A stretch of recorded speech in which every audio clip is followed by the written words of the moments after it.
That Bobcat compact tractor on the lot was not built by Bobcat. Daedong, the same South Korean company behind Kioti, assembled it. The new Holland Boomer beside it came off an LS Mtron line. TYM quietly absorbed Branson. Massey Ferguson's supply deal with TAFE fell apart in open dispute. The hidden truth is not just who built your tractor, it is who will let you fix it, and what that permission costs. That answer starts under the paint. For a homesteader or farmer over 55 years of age, preparing to spend $15,000 to $40,000, the nearest dealership is often far away. Survival on the land requires knowing exactly what you are buying. A single tractor represents up to 5 distinct entities: the hood brand, the selling company, the assembler, the platform manufacturer, and the engine builder. To find the truth, locate the stamped aluminum plate on the right side of the steering gear. Record the full machine identification number separately from the engine serial number, which only tracks the engine block. Running this machine number through online parts catalogs reveals the true model year and platform source. Even if two machines look identical, they can differ in hydraulics, software, warranty terms, and parts availability. Confirm identity by the metal plate, not the painted badge. The contracts behind these painted hoods are detailed in public corporate filings. In December of 2023, Daedong Corporation, the parent company of Kioti, signed a 4-year original equipment manufacturer agreement with Doosan Bobcat North America. This contract is valued at 361.2 billion Korean won, or roughly 285 million United States dollars. Running from 2025 through 2028, the agreement dictates that Daedong will supply compact tractors and powertrain assemblies ranging from 20 to 70 horsepower. These units are built to Bobcat specifications and sold under the Bobcat name, such as the CT2000 platform. A serial number check on a Bobcat CT 2025 shows it shares its mechanical bones with the Kioti CK2620, though they are sold through separate dealer networks with different warranties. A similar arrangement exists between CNH Industrial and LS Mtron. Under a 500 billion Korean won agreement, which is approximately $387 million, LS Mtron supplies 28,500 tractors to populate the new Holland Boomer line. These machines are powered by the LS Mtron 1.9-liter Tier 4 final engine. For those looking at older Branson tractors, TYM and Branson completed their merger in January of 2023, operating under the name TYM North America. While the Branson name is being phased out, a buyer must look closely at the individual model years to determine if a machine uses TYM or Branson mechanical architecture. When corporate partnerships fracture, the owner in the field is left holding the bag. On September 30th, 2024, AGCO Corporation announced the termination of its Massey Ferguson brand license and distributor agreements with Tractors and Farm Equipment Limited, known as TAFE, in India, Nepal, and Bhutan. AGCO alleged unauthorized actions by TAFE, though the two entities reached a settlement in July of 2025. For an owner, these contract shifts and corporate mergers mean you must verify who is legally obligated to supply your parts and honor your warranty.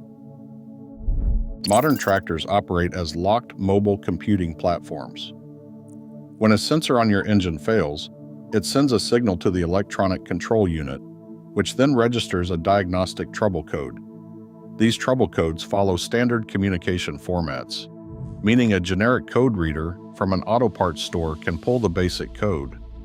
But reading that code will not pinpoint the actual physical failure. Clearing the code does not calibrate the system or complete the repair. To run active diagnostic tests, perform calibrations, or install software updates, you must use a proprietary service tool.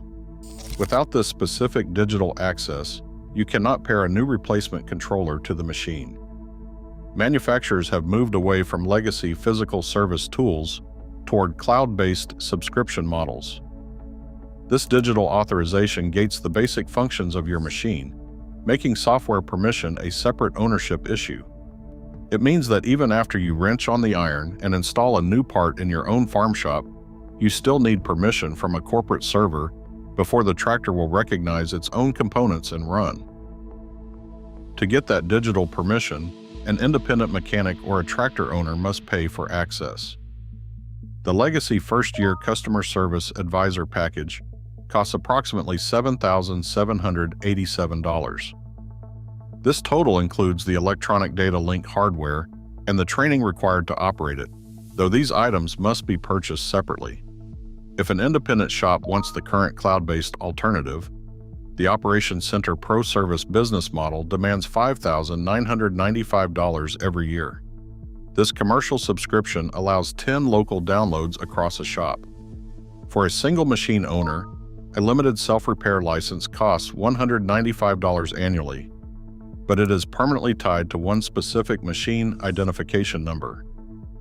This price difference reflects a vast gap in capability. An owner with the $195 license can view diagnostic data, but cannot perform critical engine calibrations or authorize replacement electronic control units. To clear deep software locks, the system requires the commercial tier. Without paying the annual $5,995 business fee, an independent technician cannot complete many standard repairs. This pricing model creates an ongoing operation expense that independent mechanics must pass along to local farmers. Ultimately, the cost of knowing what is wrong with your own tractor remains a gated privilege, keeping the dealer in control. Holding a wrench does not guarantee you can finish a job. There is a vast difference between seeing a warning, diagnosing its cause, and securing controller-level authorization. Paid access reduces dependence, but manufacturer restrictions remain. For a small, independent shop, spreading a $5,995 annual software cost over occasional tractor jobs is economically impossible.